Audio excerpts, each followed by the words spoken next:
What's up, everybody? Welcome to the Go Home Show, the very first show. We're on the road to WrestleMania. I got the guys with me, Malcolm and Chris. How's it going, guys? How's it going? What up, what up, what up? So, this is the road to WrestleMania. This is the biggest, best time to be a wrestling fan right now. This is wrestling overload. So, what are you guys looking forward to? I mean, every card is looking good, like in a lot of promotions, from WWE to Ring of Honor, NXT, and then we got some indie stuff. Yeah, this is definitely like the best weekend of wrestling, period. You got everything coming in. You got a lot of people coming from all over the world. You got all the indie promotions. You got a lot of wrestlers going to be roaming the streets of New York City, Brooklyn, everywhere. It's honestly going to be popping. And I love it. How many years in a row in WrestleMania have you going to? This is like this is going to be my fourth. This is going to be overall, I believe, my 9th or 10th Mania. Ooh, it's like 1/3 of them. What was the best one for you so far, live? In terms of what? Just in terms of overall experience? Yeah, overall experience. Last year was definitely honestly the best in NOLA. I mean, yeah, that's like the perfect. That was honestly the perfect, just because it was small. You saw literally everyone from every promotion hanging out Bourbon Street. I think possibly the best moment that I had was actually just randomly walking into the bar and Elias was actually, literally performing. So that was actually cool. Same night, Matt Hardy was literally in his broken gimmick. Oh, I forgot we put the picture up. I remember. Yeah, there was literally like everyone was just roaming down Bourbon Street. Yeah, everything's like small space over there, right? It's small. So like everyone was there to just enjoy the festivities. But it's honestly probably from my experience, it's probably the best Mania. And then, because it's also the best, because it's like the perfect party city to house like a bunch of wrestling people. We don't see each other often, so when we come together, it's like that's exactly what it is. So add that to Mardi Gras, NOLA, and balconies and bar honestly, hopping. to be honest, I don't think there was a difference between Mardi Gras and Mania Week. I mean, it was still the same shenanigans that were going on. You still see the same weirdos. If anything, it was a part 2. That's exactly what it was. This was like. Actually, this was part 2 of Mardi Gras, right afterwards. Hopefully, New York is great to the wrestling people coming in. I know Chris is excited because he doesn't spend no travel expense this year, just like a bus ticket or Uber. Hell no.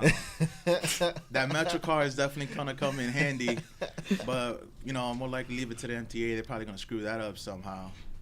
Nah, it's all good. So before we jump into Mania, we want to jump into New Japan Pro Wrestling or Ring of Honor. Which one you guys want to go with first? Yeah, we could get into that. We can go for either or company, to be honest. Okay, let's go to G1 because they were like the last like company like I seen before I left today. I saw Okada won. The G1 Supercard. Because I haven't seen you. How do you feel about Jay White holding the strap? Love it. What about you, bro? Yeah, I'm liking it. I mean, how y'all feel about the call overall? Y'all loving it? No, I like it too. I know people were kind of bummed out because they announced this before everybody jumped ship to AEW, and they thought like the band would be there.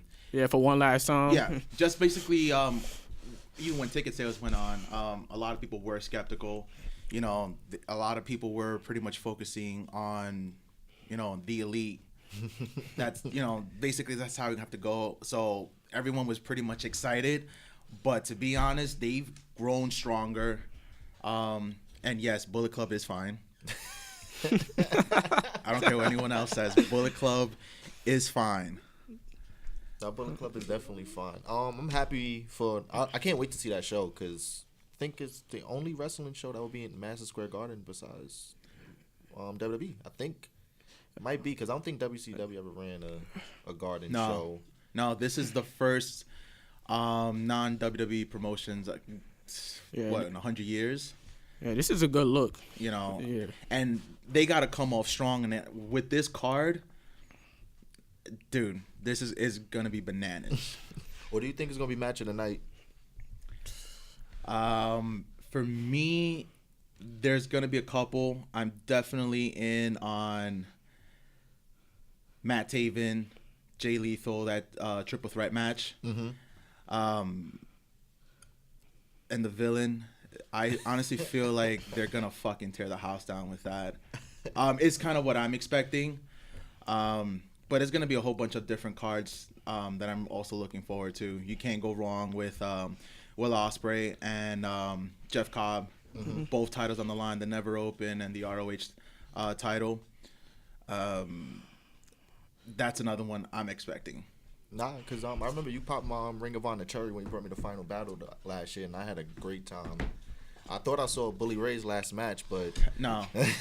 Well, I know he's supposed to actually have a match. It's gonna be a New York street fight. Who's the opponent gonna be? Who knows? I'm just hoping that it's not someone like Sandman coming out of the blue. Sabu or somebody. Yeah, like, everyone's gonna get the cheap pop. Mania weekend. Exactly, but to be honest, I hope it's someone worthy enough where I'm like, wow, like this is really happening. That needs like that rub. Exactly. Don't need like a Disco Inferno popping up. I mean, who knows? You might probably get someone random. They'll probably throw in someone like. You think like Van Damme? They probably throwing in something like that. Nah. I think he just wrestled for TNA, right? Or they didn't have that show yet. Which one? Him and Sabu versus I think the Pentagon or the LAX. Like United We Stand. I heard Impact is on the rise though. I haven't checked out a new episode in a while, but there's been like a lot of good. For me, watching it's been at least a good 7 or 8 months since I've last even watched TNA, and it's no disrespect to them, I've kind of was already put off, with the whole G1 Global thing when Jeff Jarrett took over. Like that whole thing was a mess. Yeah, because he just came in. This is a new promotion. We changed the titles of the belts, and then he's out, and then we still got the belts, and then all I remember about watching TNA when that whole thing happened, it was just like, who the hell are these people? I kid you not, and I'm usually up on a lot of stuff, and I'm like, but can't you say that's for TNA for the most of their run is always like a switch off, like no, but this was instant. This wasn't even gradual. This wasn't anything like we're introducing anyone. It was he came in and they came in. They came in and it was just like, here, we GFW now. Like, so what is this? Who? What? And then I remember he was always he was so adamant about that pilot that they shot, I think, in Vegas like maybe a year or two before he came on. But the thing is, that pilot had like people from like different promotion, like their characters were like different. Because I know he had Gallows and Anderson on that pilot, and they were in WWE by that time. Like, so it's like, where you going with this? But it was like a super card. Let's get into Takeover. Yeah.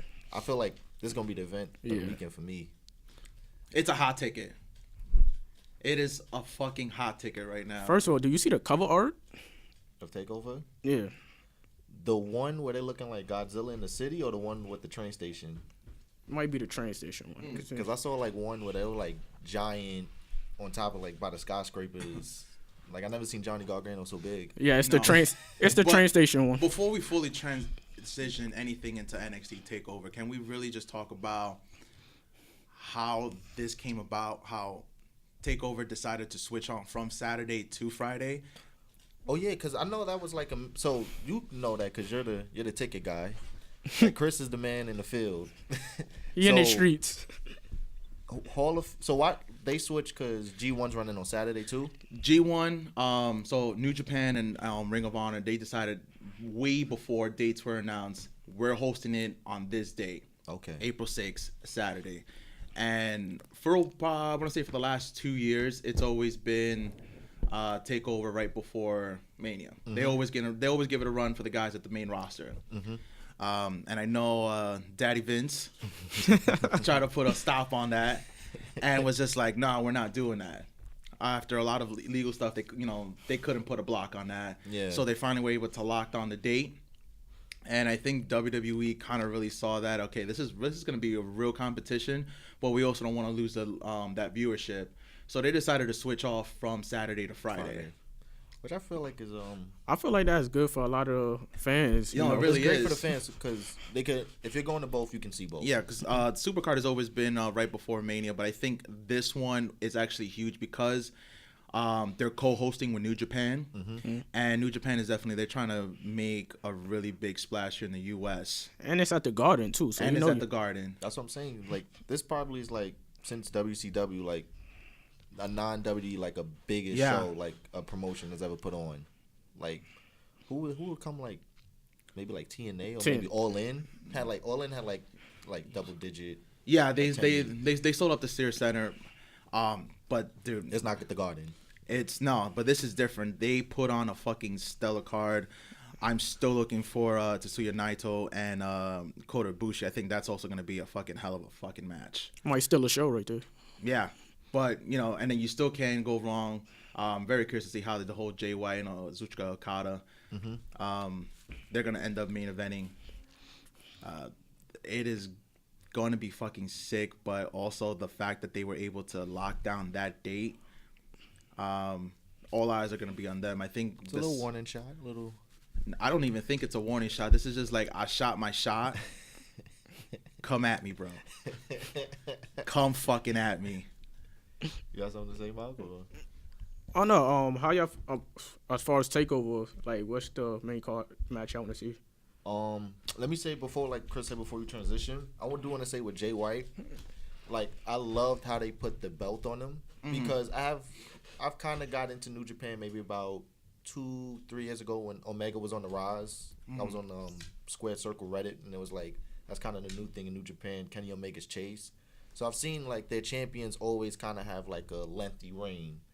So it was crazy to wake up one day, check the Reddit, and it was like Jay White is champion after Okada, right?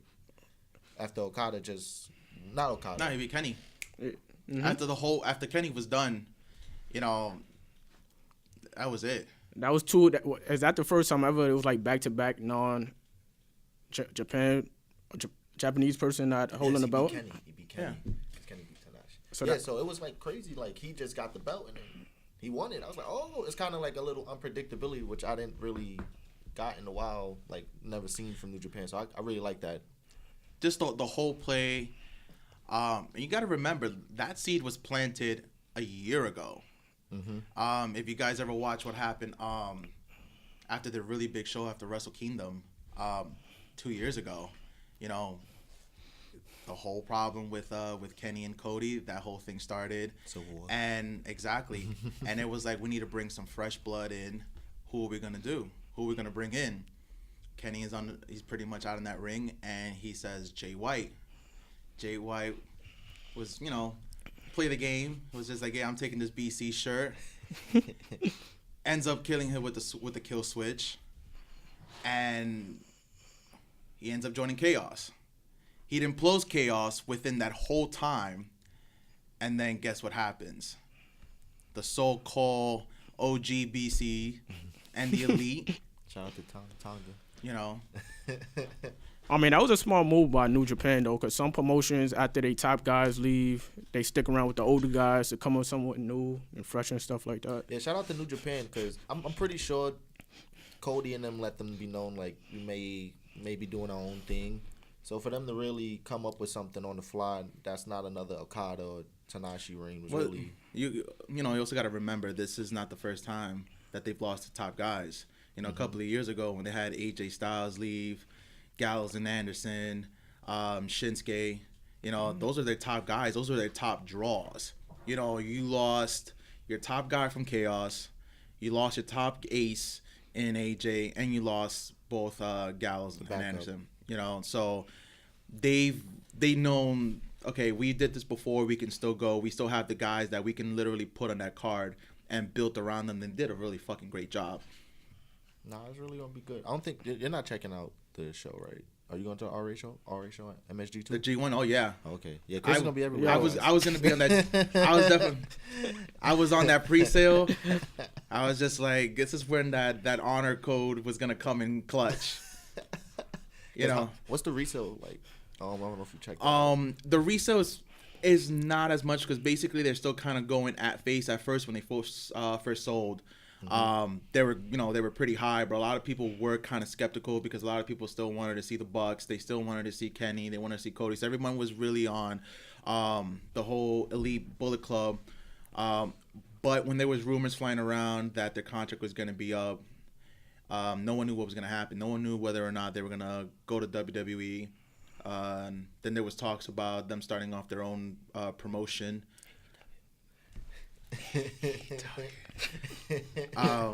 So there was a lot of question marks.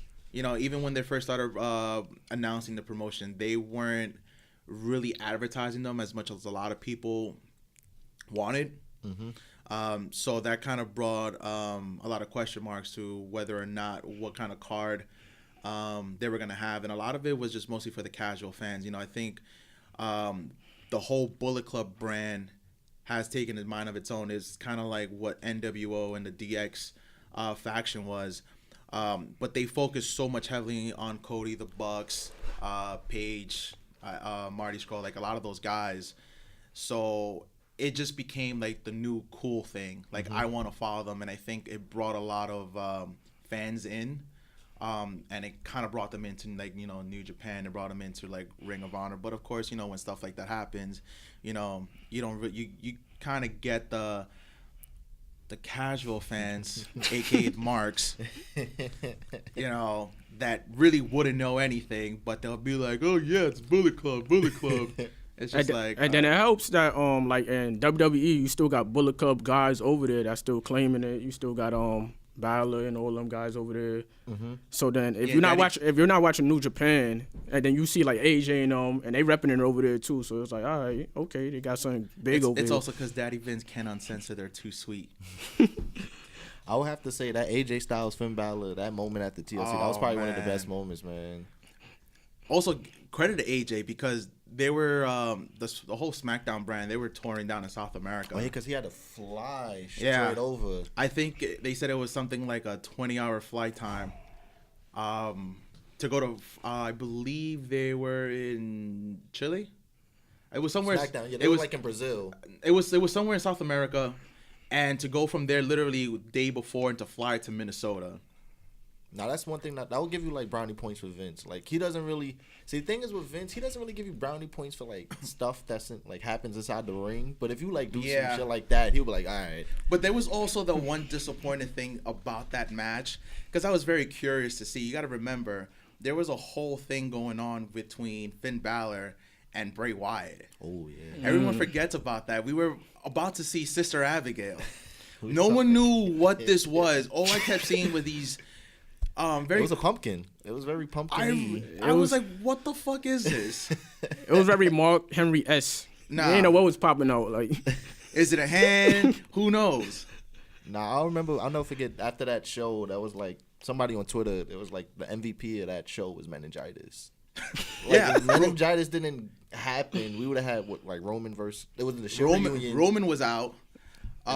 Bray was out. We got Sister Abigail versus the Demon King, and then the Shield reunion. Yeah, like Kirk stepped in last minute. Yeah, he was more of a fan than anything else, and he got to be a member of the Shield at one point. He was just happy to be there. Like he was looking around, everybody smiling. Like, yes.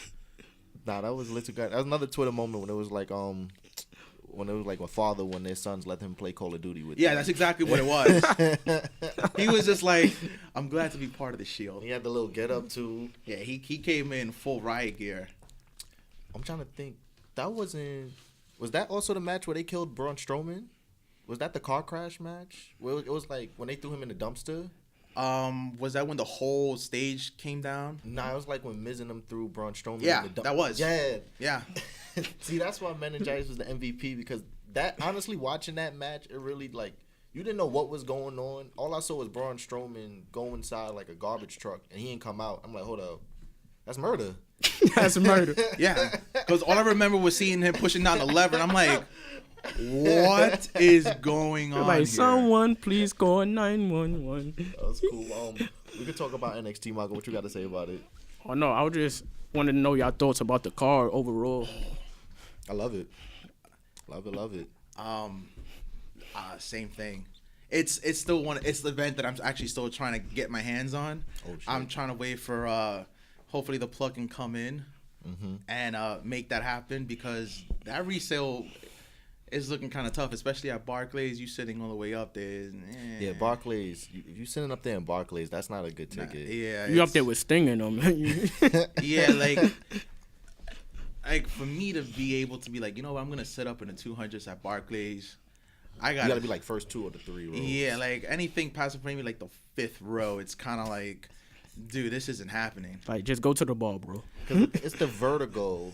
Then it's like packed capacity like a football field. Yeah. And then you don't want to be in the middle. I still remember a couple of years ago when I did the Mania trip to Dallas. Mm-hmm. And I legit sat. That was the one where you couldn't get in, right? Where there was like a ticket fiasco beforehand. Yeah, they literally fucked that whole shit up. No one was. It got to a point where in order for you to get down to field level at AT&T, you had to somehow get a wristband, which they didn't have anymore. So they made everyone who had seats, anything on the risers or ringside or anything, they had to go back outside to get their ticket signed. Mm-hmm. And put a stamp on it and be like, so that way when you go through, because there's only one way to get there. Mm-hmm. And no one was able to get in or out. It was a straight gridlock. They were checking things one by one. It was the biggest fucking fiasco. Did y'all even catch the pre-show after that? No. Honestly, it took us about an hour and a half to get to our seats. By the time I literally went and got to my seat, the first match just started, and that was the ladder match for the Intercontinental title, the infamous. For me, that was actually one of my favorite moments of that night. Was actually seeing Zack Ryder actually win that match. That was a good moment. Like, I had goosebumps. I'm not gonna lie. That was a great moment.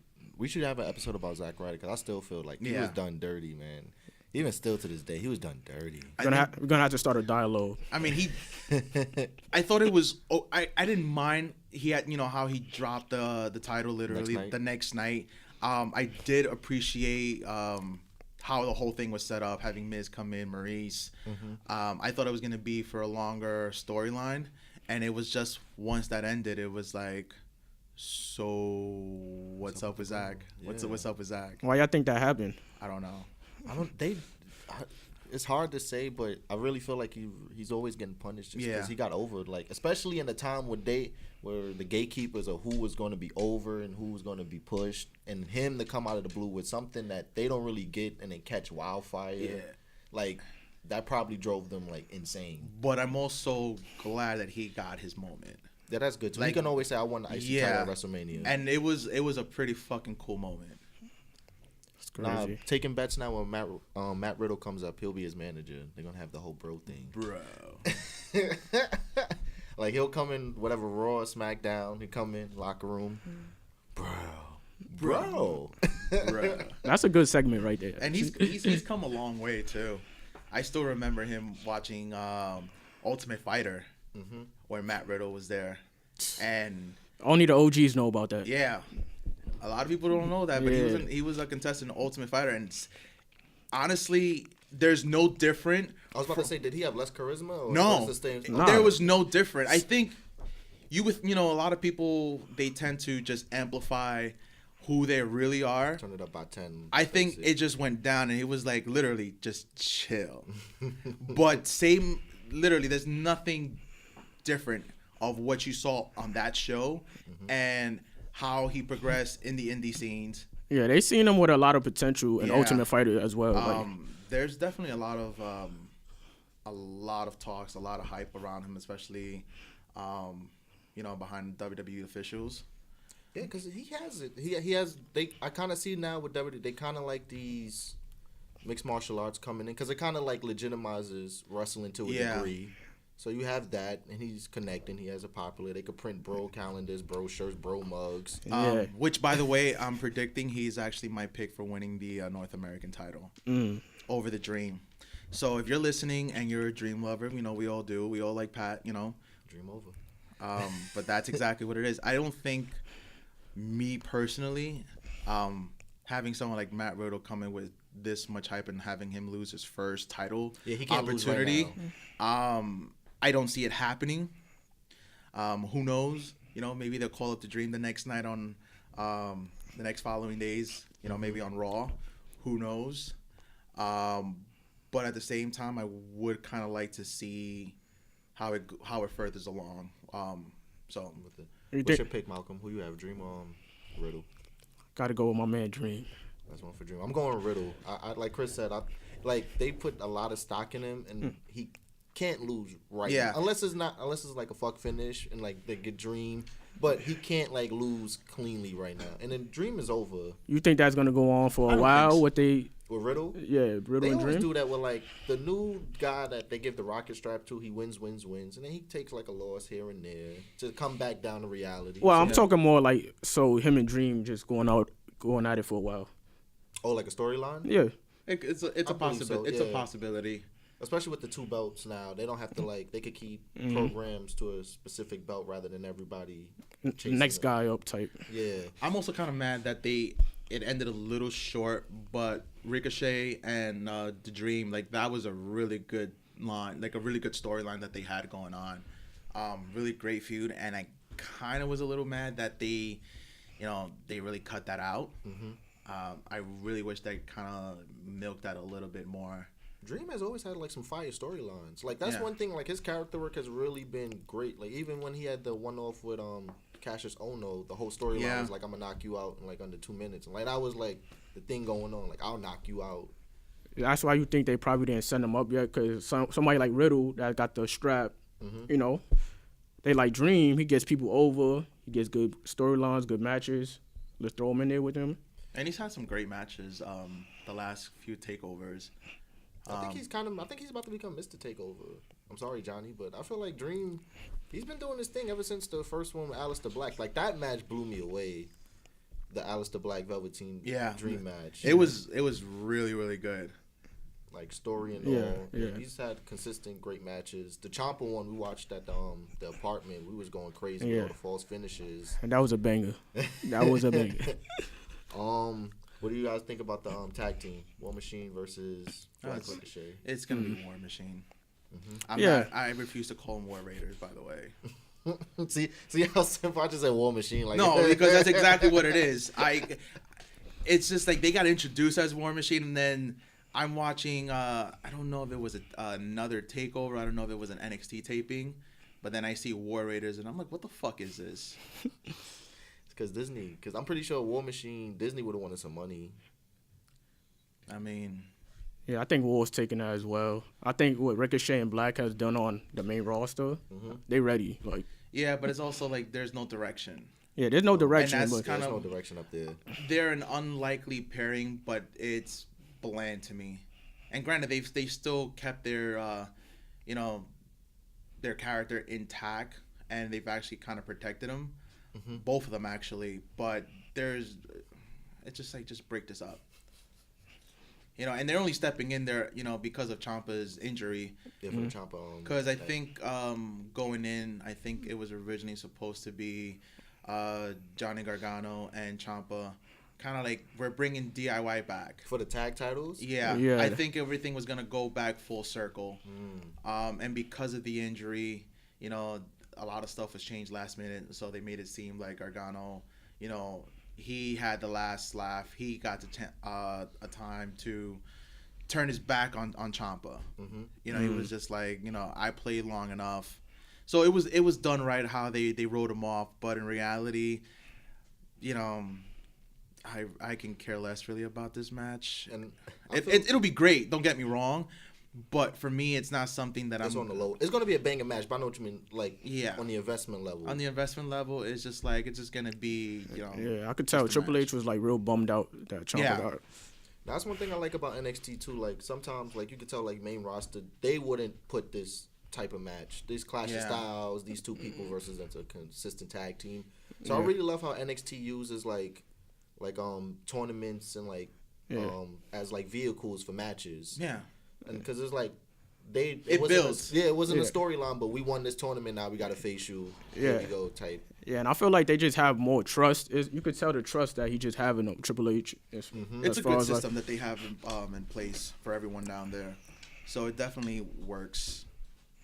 And go to your Gargano point. I feel like they wrote him off very perfectly because people's main complaint with NXT is like all the story gets done in NXT before they come to the main roster. Yeah. So I feel like them writing that off with Gargano getting the last laugh on Ciampa, maybe down the road when he comes back and Gargano's on the main roster, you can have Ciampa attack him out of nowhere. Yeah, that's far from over storyline wise. Yeah, so people can still get caught up, and the story's not fully over yet. So. Yeah, very very few rivalries actually are able to surface up on the main roster. And a lot of it's just and that's important for both characters too. So I feel like if that happens on the main roster, then everybody's all in the same boat. They're like, oh, Ciampa attacked Gargano, and this is why X, Y, and Z, and everybody's like, okay. Because at the same time, I found it a little questionable when they made their main roster debut, and it was like nothing happened. It was exactly, but also it was like a reboot. Like what? What I was weirded out was that they somehow, I don't know whose idea it was to turn Ciampa as a baby. Oh, and for the one week run on the main roster. Yeah, I'm like, that's not their character. I'm like, what? I can understand how everything, how they had everything set down in NXT. Mm-hmm. But they made Ciampa a babyface, and it's just like, what are you doing? Then again, that goes with the trust again. You could tell, like, Triple H probably would have never did something like hopefully that. with this XFL, Vince goes to football. Well, I know he's going to be focusing more on that, and I think Triple H is going to have a little bit more of his guys in place once that transition happening. Mm-hmm. But I know, at the end of the day, Vince is going to He's gonna do Vince, and a lot of people always say that the old man, doesn't have it anymore, but he always surprises us. He still got his fastball. We'll get to that a little bit later. I want to go into I want to say my sleeper. I want to feel like this might be the show stealer. Let's see if we're on the same page on this one. The Fatal 4-Way. I feel like that might be the show stealer. I love Shayna Baszler. Like, I haven't said that about a wrestler in a long time, but I love Shayna Baszler. Probably one of the best heels in the game. Oh yeah. Out of that Fatal 4-Way, honestly, and that wasn't a match that I was thinking of. Thinking about Pete? Yes. Yeah, that's the next one. That's the heavy hitter. That's the match that I'm actually really waiting for. But in terms of the Fatal 4-Way, it's definitely gonna be good. I am a very huge fan of Bianca Belair. Mm-hmm. I think she's a blue out of that entire division right now. I think she's a blue chip. She's special. She's got something, and I love it. So I honestly see her as becoming future champion. Whether it will be in this match, I don't. I'm throwing a wild card in there, and I'm going with Io Shirai. I think she's gonna win it too. I think that's who. Like, a lot of people don't know, but like even guys back in Japan, like she was a person that a lot of people went to. Like, I want to be able to study from her. She's kind of like the female version of like Dean Malenko. That's high praise right there. Like it really is. Like the girl can fucking move. Nah, she can move. She can move. Because my first taste with her was the Mae Young Classic. Because I didn't really watch like a lot of Stardom or like Shimmer over there, but that was like my first taste in Moonsault. Super pretty. Mine's as well. Like that was the first time I seen her. There's been very few people that can nail down a moonsault and make it look like sexy as fuck. Charlotte, take notes. Charlotte. Surprisingly not, even Kurt Angle had a really nice moonsault. Kurt used to always bring out the moonsault. That's when you know it was like a big match. Kurt, when that straps come down and he was. I still remember the one he did off the top of the cage. Against. I'm trying to think, who was it against the cage? I know, but I remember the moonsault. I just can't remember who he moonsaulted on. I mean, he did it a couple of times. He did it. Yeah, but I always remember, and I remember he didn't even hit it. You talking about the TNA days? No, it wasn't the TNA days. Oh, okay, good. That was like that was like his yearly spot for Lockdown. That might have been during like the 02 era. This was probably like 02. Yeah, when Edge and all them was. I think it might have. I think the match may have been Edge. I might be wrong. The SmackDown 6 era, yeah, it was Edge. But I definitely do remember. He didn't hit it, but it was on top of the cage, and it was like, you gotta really nail that. And I can only imagine how it felt for you to take that bump. Yeah, especially off the cage. Yeah. But now I feel you on the Io Shirai. I feel like she's get it because Kyrie already has it, and like you said, Bianca Belair made her time is not yet, but it's on the rise. And then I always feel like Kyrie's a better chaser than champion. Yes. She's good. She's basically your really good underdog story.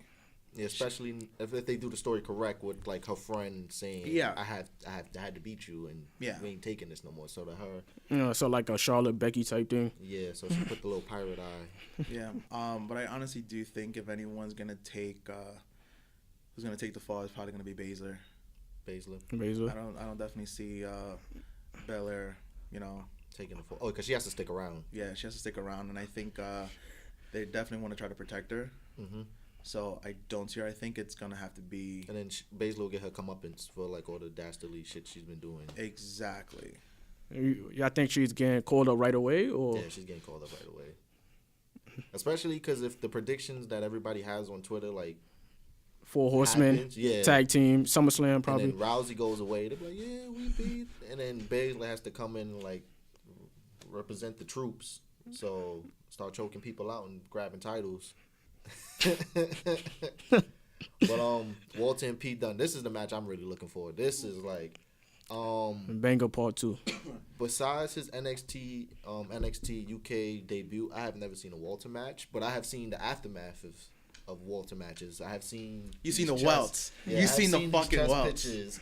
I feel so bad for my boy Pete Dunne. He's going to get it next Saturday. I hope he takes it a little easy on him. Look, I mean, he's held on to that title for about 2 years, almost 600 and something days. If it's past 670, that's 2 years. 6. I think last I checked, it was. I think leading into Takeover is probably somewhere like 680 days. Yeah, it's 2 years. What y'all think they would do eventually with Pete? He's gonna come to Raw. Or SmackDown, one of them. He's too good. Like he is really good. I agree, but at the same time, I think I would love for him to stick around in the UK, NXT UK, a little bit longer and build that up. Yeah, I think it's still fresh. They have great matches over there, and I think he still serves purposely as a face. Mm-hmm. I know a lot of people definitely want to see him more on the main roster, but me personally, I think they still have more work to be done at NXT UK. Okay. And obviously he's definitely the face of that franchise. Does Walter have a heel side to him, or he's just coming in and chopping people? That's Walter. Okay.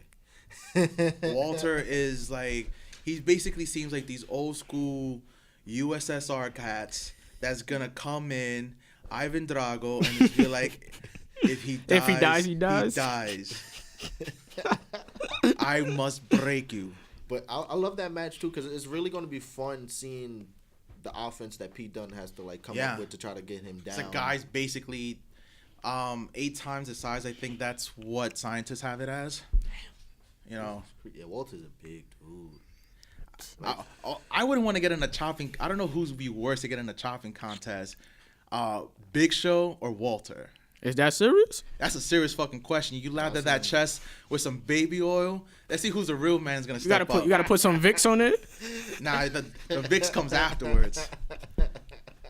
You got shot. You either got the choice of the Vicks or the Tussin. Would you do it, Malcolm? I mean, Pete Dunne might need Roman Reigns is How many chops we talking? 1, 2, or 3, or 5? Yeah. Or just 1? I would say 3. 3. I think I say 3 shots. 3 shots. Big Show or Walter 3 shots. I'm taking 1. I'm out. I would take Big Show. I feel like Big Show is more impact. I feel like Walter is a little more long lasting. Like he'll really like lay into you. You gonna fill out next week? Yeah, so I'll go Big Show. I'll take. I still remember who was Daniel Bryan's first match when he came back, like pay-per-view eyes. After he got fired, or this current run? This current run when he came back out of retirement. Oh, it's on top of my time. Cause he was like, why is he facing? Cause Big Cass.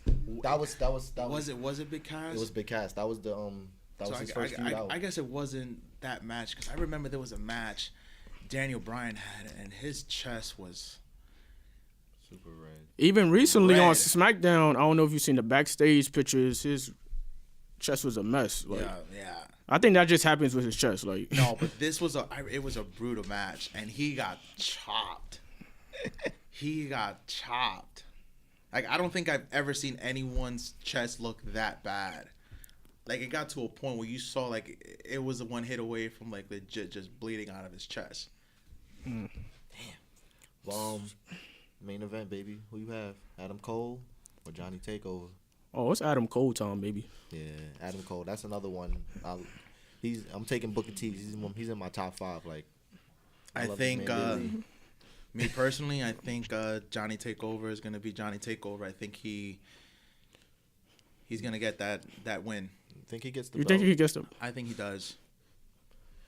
I feel like just like we said with Io Shirai and Kairi Sane, I feel like he's a better chaser, and I feel like this will be a very great story if they utilize it correctly. That's different from the Ciampa. Mm-hmm. But like if Adam Cole wins it, he may have to go through the whole Undisputed Era, like kind of like some lackeys.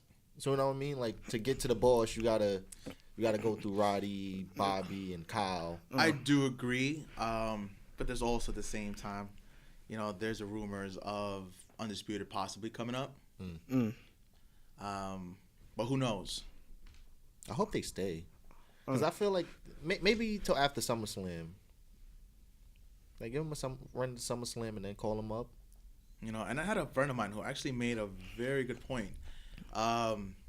They actually had a new shirt out, an updated one with the additional initial now, I believe so. But the big thing about the shirt, no NXT tag. Exactly. I don't know. This is just me speculating. I mean, I thought they was gonna wait till later in the year, like bring them up after probably SummerSlam or something, or probably bring them on Survivor Series. And I always said that. I don't know why they don't bring up the call ups till after SummerSlam, because when you get the Mania, then you can like have I always see with WWE, you have the big 4, break it up into those 4 quadrants. Royal Rumble leads to WrestleMania, and WrestleMania leads to SummerSlam. It's kind of like you want to know the aftermath, the blow. Like, how is this going to hold resolve instead of, like, let's just put in some more fucking people in there. And then you can use those people when you really need it, when you fresh out of storylines, fresh out of ideas. You bring those new people up, and then they're, like, they have screen time before Royal Rumble. Like, I agree, but at the same time, it's kind of like now it's expected. Mm-hmm. I would just, this is just the old school part of me where I'd rather just see these guys come in very randomly. That's what I want to see. Like they're gonna have their time, they're gonna have their moment. It's not like, oh, we already know it's gonna be the Raw after Mania. It's gonna be crazy. Oh, who's coming up? Take over the whole Raw after that. Yeah, and then it's just kind of like I'd rather just have everything done. Everyone comes in at the perfect time. And especially they need to come in with a story. Like, I feel so bad for EC3. He got a win on Dean Ambrose and then never was seen again. Send him to the projects. That literally, like, how do you go from? I mean, I get when he was in NXT, he did his spots there, and it was just like, you're kind of here. We don't really have much for you right now in the main roster, but you're kind of just gonna go. You think they brought him up too soon? No, it wasn't so much that they brought him up too soon. They just brought him up with nothing for him. Yeah, because he came up before these. It was for the Ciampa, Gargano, Rock, and Ricochet. It was kind of like doing the whole thing with with Bobby Roode. That's the thing. I don't understand how. I feel like EC3 and Bobby Roode were made for the main roster. Like two people I've seen in NXT is like this can translate main roster, and when they get there, it's like Little Triple what the H. fuck. And then the thing with Bobby Roode, they brought him in as a. They didn't bring him in as a heel. No, they brought him in as a baby. Yeah. Like Vince saw the interest. He was like, "Oh, he's a face." Oh. Nah. They're cheering. He's a face. Like, no, Vince, he is not a face. He's the person we love to hate, but we like to cheer for. Like, that's how you know, like, somebody that's in main creative, they're not watching. And the Triple H, like, no, he's a heel. Like, I know. I seen the reaction. No. Triple H, he's a face. Bobby Roode has always been great as a heel. Yeah, he would have been doing good as the IC title, as a heel. He could have been doing a lot of things there. I feel like they brought him in as a face. Yeah, it just adds so much to it. He was awesome at in NXT. Mm-hmm. He has one of my favorite reigns. Even with that NXT strap. Even in TNA, he did a fucking fantastic job. I think the one time where he was actually more of a face than anything else was when he was with Beer Money Incorporated. Shout out to James Storm. That was a really good. But NXT Takeover, great show, right? Yeah, that's gonna be a banger. Will it be better than Mania? That's honestly the last couple of years. That's how it's been. I think so.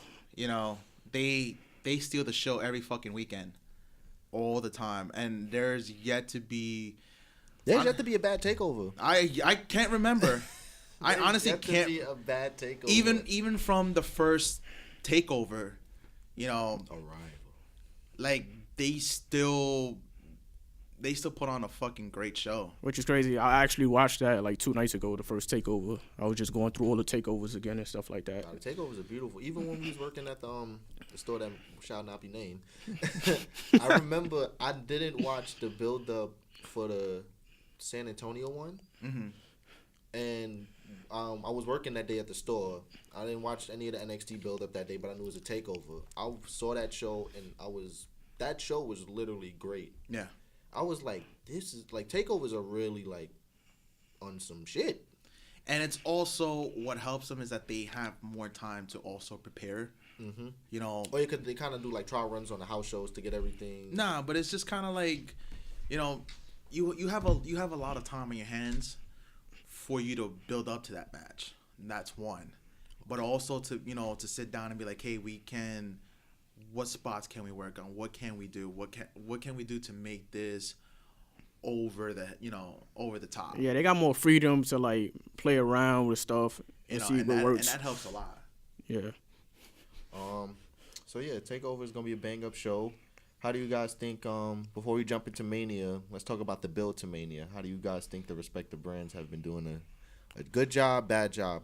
I feel like SmackDown's doing the best job. SmackDown always steals the show, but a lot of people tend to not focus on it.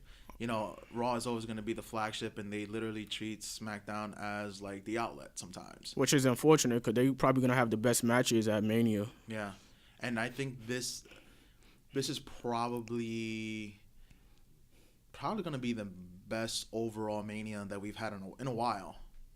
Yeah. And it's not so much of the competition. A lot of it is just more of the built up to a lot of these matches, which we haven't gotten in a very long time.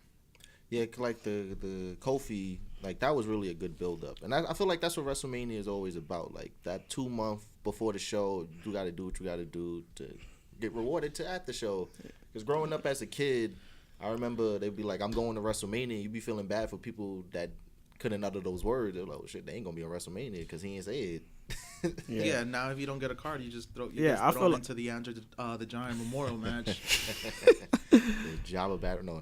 No. It's okay. It's okay to say the first 2 years was okay, but you have this match with no payoff at the end. I was thinking about that like a couple of days earlier. I feel like, I don't know if you guys agree, I feel like the winner of that match gets a chance to choose for any title that they want. I feel like for both the female and the male. Put some stakes on it, like. Yeah, because it's like you just get a trophy and that's it. Yeah, like Braun Strowman winning the greatest battle royal and got a title. So I feel like that would be good. Like that freshens it up. Like maybe one year who is like mid card or IC, somebody that's kind of like. It could be an Intercontinental title match. But I honestly feel like there should be some sort of a payoff. There has to be a payoff for that match. Because it's like, why are we watching these people? Like, what's... At least some sort of a push or build-up to whoever wins it. And I think the only time they did that was when Cesaro won. It became the Paul Heyman guy. Oh, my God. Oh, man. Yo, that reaction was so beautiful. Yeah. Like, because you was there live. You went to 30? And unfortunately, I did not. I thought you went to 30, but no, seeing that reaction like on WWE Network, like live, you felt it. I felt it too, because that's when it was long overdue. And then he was like, his first win, he was like, oh, he's going to the moon, and then nothing. Who y'all got? You see, a lot of people thought it was gonna happen, yeah. Who y'all got? Who you guys got going in? That's gonna win the battle royal for the men's. I got to see the participants, and I just got to pick a name. It's just like let's just throw something at the wall and see what sticks. Do y'all feel like that's like the death wish for people? I feel like they might give it to Braun because he's like the only like high profile name in it, right now. Or maybe Andrade. I love Andrade. I mean, after everybody that's been winning it, and how they down for having. It needs to Probably be on a tranquilo. Probably he shouldn't win it. Especially last year, the runner-up became champion. Not even the winner. Yeah. The runner-up. Like, they could at least gave it to Mahal. Well, Matt Hardy won. Oh, no, yeah, Matt Hardy won the Matt last Hardy year. won. That's before I came home. That 2 was years ago when Mahal won it. I mean, Mojo won it. Yeah. Was it, when did Mojo win? 2 years ago. That was in Orlando. That was the whole Gronk situation. Yeah, the security guard. Speaking of Gronk. Yeah, he'll be in WWE soon. WWE is becoming, people going to hate it, but Vince, he knows the money play. He's going to get all the people that people care about and be like, oh, they're wrestlers now. Small move. Because McGregor's probably coming down the line. Whoa. It's perfect timing. They have like a little MMA invasion. And I also love, God bless Finn Balor, because he's actually a really good troller. He's been doing it for a long time. What do you do now? He was just like, oh, I remember he actually tweeted at Connor, and it was just like, great, we'll see you at Mania. Oh, fuck. But no, let's get into Mania. Any matches you guys looking for? Well, you want to go? Y'all want to go down the card first? Go down the card. Well, we got the women's battle royal. I used to love that growing up when he used to run down the card, like the go. No pun intended, on the Go Home show, when they would run down the card and it'd be Jim Ross, maybe like, oh, this is on WrestleMania. There's a guy triple. Like they would go down the whole shit. And every Go Home show literally ended in a brawl, and that was it. Copyrights. And just like Jim Ross is about to have a heart attack before like it goes off air and stuff like that. We had the year with the tug of war. That was horrible. With Lesnar and Roman Reigns playing Toys R Us with the belt.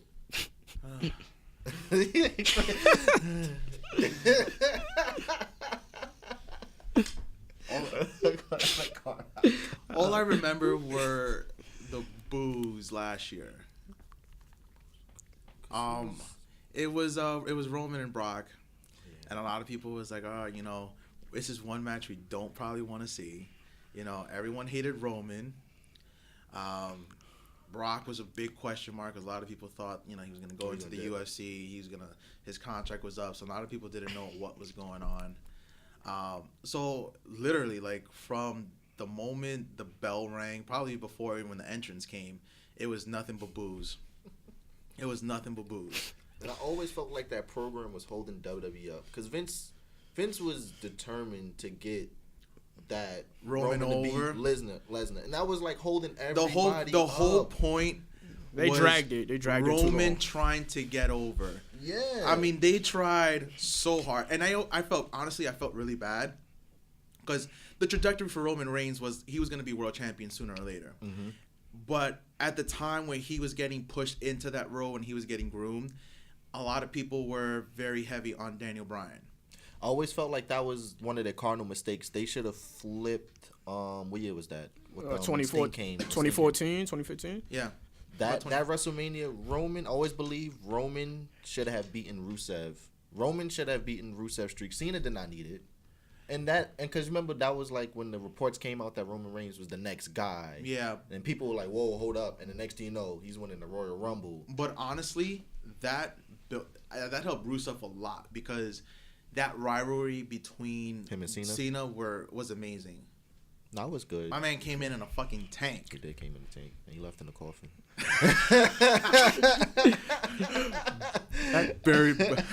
Buried me softly. That's back when Lana had an accent, right? That's when they both had. No, Rusev really couldn't speak English. He was like a wild boy. He had hair down.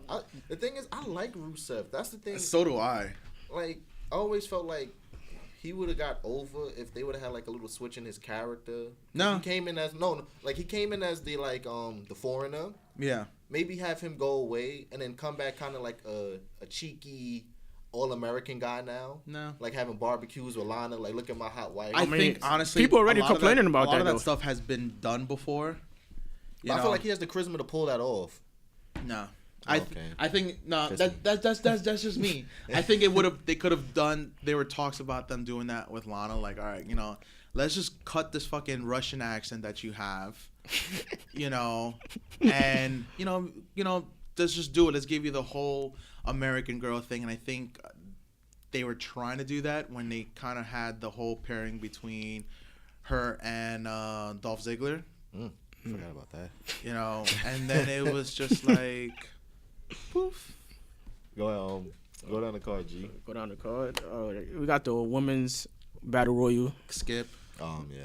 Um, I'm gonna go with Alicia Fox. I feel like that's gonna be on the pre-show. I'm betting the house on Alicia Fox. Really? They even because they in the tag team match.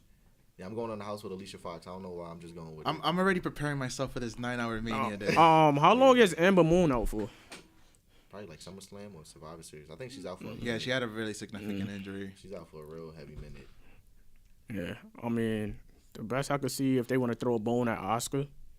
No, that's the thing. That has to be a payoff. To be honest, it sucks. I know a lot of people kind of doing a little skip for. I know we're trying to go down the card, but I have no problems with how they handle the whole Oscar situation. I feel like Oscar's gonna be on a show some way somehow. Somehow, yeah. But to be honest, there was nothing for that women's SmackDown title at all. Nothing for and Asuka. and I'm gonna be quite honest. Like I would have done the exact same thing, and I think they protected her by her losing, especially to Charlotte. You can't lose to Mandy.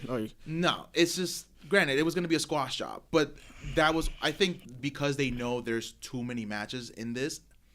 Like you said, who's you gonna face? Sonya Deville, Mandy Rose. I think that's not WrestleMania. I feel like Vince been testing out like the Mandy thing in them, and then they seen it wasn't working out, and then it was just like, it's not. I'm sorry. Yeah. It's. I don't think because they had like a whole little friendship thing. I don't see her and Naomi get in it. There was no build up. No build up. I don't want to see Mel and Asuka. And I think because they focusly heavy on the triple threat match because it was going to happen. It was going to happen. It was going to happen. We all know Ronda was going to main event. And I think originally it was definitely going to be Ronda and Charlotte. That was the plan. That was the original plan. Yeah. But Becky came in exactly. And it really went to that infamous, her getting punched in the face by Nia Jax and breaking her nose. I think that was like that was a game changer. Right that was there. a game changer for her.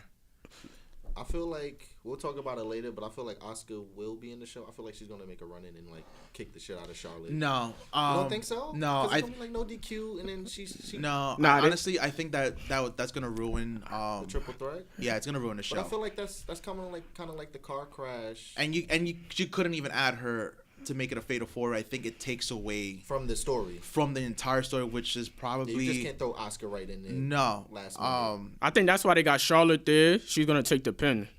Like, I'm telling you, I don't know. Asuka's gonna make a run in. I'm betting the house on that too. I might be. No, I don't.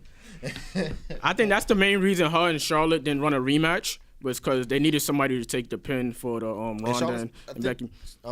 She has the belt too because Charlotte's not gonna win the Raw. So even though after Mania she'll be back on SmackDown as the Queen. So I feel like that. I'm just very curious to see how it's gonna work out with both titles. I don't know if it's gonna be unification, which I feel like it's too many people. I feel like there needs to be at least split. Personally, I think they should unify it.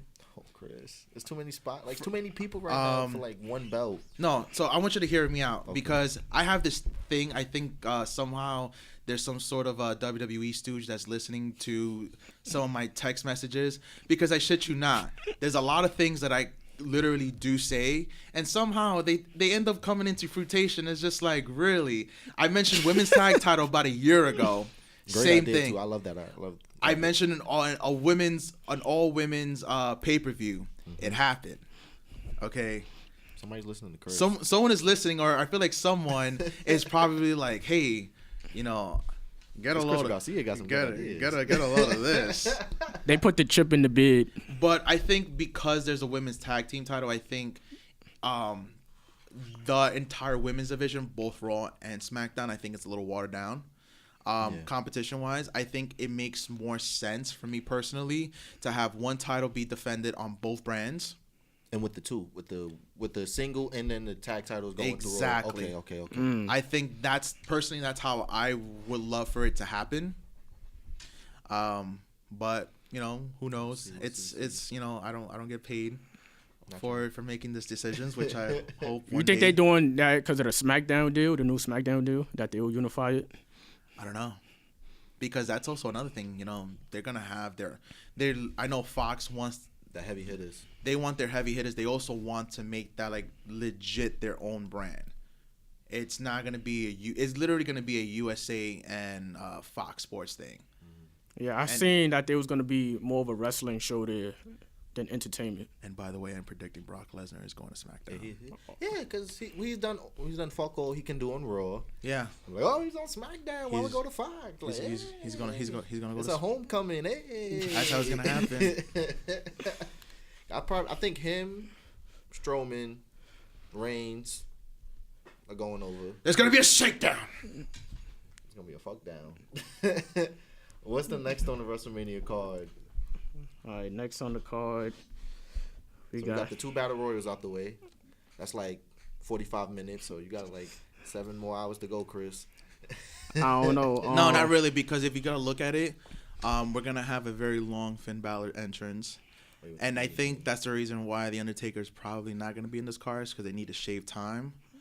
You can have 2. 1. No, you can only have one long entrance. I think if you were to have The Undertaker and Finn Balor face off each other in one match, I think you probably have to start it somewhere halfway through the pre-show. Next on the card, I guess they're going to go with Ray and Samoa Joe. That should be a good match. I'm going with Samoa Joe. Samoa Joe needs even.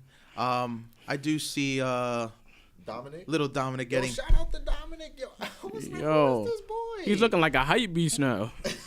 And he's been training for at least. Oh, I didn't know he was training. Oh, yeah, he's been training. He's been training. He's been there for like a year, right? The last at least 2-3 years. Oh. So the mom must be tall, because that ain't Ray. It's we all know it's Eddie's baby. R.I.P. Eddie. Eddie Jr. Now I'm gonna go with Samoa Joe. I feel like, is that pre-show or you think that's main show? No, it's definitely be a main show. It just, I'm kind of a little disappointed in the match, even though I think this is gonna be a really fucking great match. I really wanted to see Andrade and Ray go at it. Yeah. Again. Who knows? Maybe they'll be like, I want a triple threat. So, everything can happen in the WWE. So, fingers crossed. Yeah, I think Joe's going to take it, too. So, we got 3 for Joe? He waited long enough, to get the belt. Yeah. Going to put a little heat on it. This is his first WrestleMania, because last one. Yeah, the last couple of ones. Yeah, he was last couple, too. He was hurt. Yeah. When he attacked Rollins. Yeah, he's been dealing with knee injuries. Hopefully we get a return of the Muscle Buster, but one can only pray. They've been teasing it a couple of times. That's what I remember. Some dude pointed out. He has not brought this move out in forever. A lot of it. When he brings it out, I get rolled up. Like it was after the whole Tyson Kidd situation. Even though that was just a house show. Accident. Yeah, it was a freak accident. Even though Bret Hart want to blame every injury. He blames it on Seth Rollins. Yeah. God damn it, Seth. Somehow he was at the scene of the crime. Like, he was there. Nah, Bret hates Seth Rollins with a passion. I don't know, maybe because he may be like he's on technician. Well, the thing is that he's unsafe. We all know he injured Sting. He pretty much ended his entire career. Oh, yeah, I know Bret Hart was fuming when the last person to wrestle Sting was Seth Rollins. He was fuming. He pretty much did him a favor. He pretty much gave Finn Balor the best streak at the Universal title of one day. 24 hours. What? That was the Royal Rumble, right? No. When Finn versus Lesnar. When they had the tail of the tape and it was combined Universal days and Black Razor was 200 and blah blah blah. Was it the Rumble? Yeah, I think it was the Rumble. When it was Finn Balor versus Lesnar. Yeah, and they had the tail of the tape. Yeah, I remember. And it was combined Universal Day reigns, Brock Lesnar 276 and Finn Balor. One. Less than 24 hours. Less than 24 hours. Next, I don't know if this is going to be on the main card or pre-show. It could still a show early, but the 205 live cruiserweight. It sucks, but it's going to be that's that pre-show. Because Buddy Murphy has fucking come a long way. That's secret. And 205 live, a lot of people have given it, They need some recognition. I don't know how they can't get like an hour time slot somewhere. It's not even so much of the hour time. Yeah, it's just kind of like, dude, just put them on the main card somewhere. Yeah. You know, they keep putting them on They've been having fantastic shows. Like, I've come and seen like when they have like some crazy ass matches. I checked out the I think No Holds Barred with Buddy Murphy like a while back. That match was beautiful. I feel like if you want to like give them a spotlight, this would be the perfect time for them to do it. You got two guys that could throw down. Just let them do the first match. Like. Best matches were seeing him and Mustafa Ali. Oh, I'm sorry, Ali. Ali. Let's not even started. But I'm going with Buddy Murphy. I think he still retains. Yes, I agree. I'm gonna go with the swerve on this one. I think Tony. Okay. You going with the admin? I mean, for Tony Nese is kind of like a homecoming for him. Long Island kid. Austin Aries, he had like the best burn. I think he said he had like gorgeous abs and like the charisma of like a clearance rack or something like that. Was hilarious. What? I remember at one point, Double A literally became that meme of Triple H holding every single title. And then he's showing up at all these indie promotions. He's showing up on TNA. He's showing up and everywhere. I feel like that's super lit in wrestling. I love that. I do. You can come in and it remember when Kurt Angle did that? Yeah. It works for the promotion. And the wrestler just looks dope. Yeah. Come in with all these belts, like, what's good? What we got next on Mania? This is hour 2. This is I know it's a farewell, but this is a snoozer for me. This might be a bathroom break for me. Oh, Kurt Angle versus John Cena? Yeah. No, it's gonna be Kurt Angle versus John Cena. I'm telling you now, like, I mean, gonna happen to Corbin. I told y'all that during the group chat, like, to be honest, it could happen. And it's the perfect send off. He gave him his first match. Cena gives him his last. So. I think Big John is back. I know you seen the photos. He back out here. He got a new woman. I don't know. I think John's like in that actor life. Like Rock was in his ear, like, we get paid and you can just sit on the couch. He's like, word? I mean, it's a possibility. Who knows? Apparently, they're saying they're very strong on it, but I know it's not the match that it should have been. How y'all think it happens? Like, we see, like, Corbin's, like, knocked out backstage or something? No, I don't. I feel like just something's going to happen to Corbin. Yeah. Maybe stuck in traffic. They're not letting him in the arena. Like, something is going to happen to Corbin where they be like. And they're like, well, we need a replacement. Yeah. And they be like, who's going to be a replacement? Mama John last year was just like sitting in the crowd. Yeah, that was yeah. That was really cool. I honestly feel that because John Cena, a lot of like he likes to troll. I think it would have been the most hilarious thing if he would have just wore like a non-WWE shirt and then hopped over. Yeah, it's just like let me come at. Yo, what else we got? All right, who y'all think is winning that match, though? Because if it's John Cena, he don't want to put him out of his misery. If it's a John Cena, Kurt Angle, I see Cena going over. I think it's just kind of like a traditional thing. Cena may win, but they might give Kurt the like the grand going out on style. Traditional, I think traditionally. You're supposed to go out on your back. You're supposed to go out on your back. I think that's how it always is. Cena doesn't need it. That's the thing though. So I don't. John Cena always needs it. And then it'll be a bigger standing ovation. Kurt loses and all that. And then he gets. Because Cena could lead it. Yeah. Yeah. You know.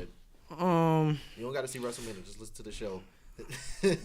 Next match, my man Finn Balor, Lashley. I can care less. It's not Finn Balor. It's the Demon King. Like, this is what Vince has been waiting for. To unleash the Demon King on WrestleMania. It makes no sense. I mean, I don't think Lashley should be afforded to get that. I used to like when, he would come out as a demon for every pay-per-view, but honestly, I think it's only worth doing when he really needs it. Exactly. Don't need it for the interest. That's like we always talked about when Seth Rollins was looking for the Demon Gang.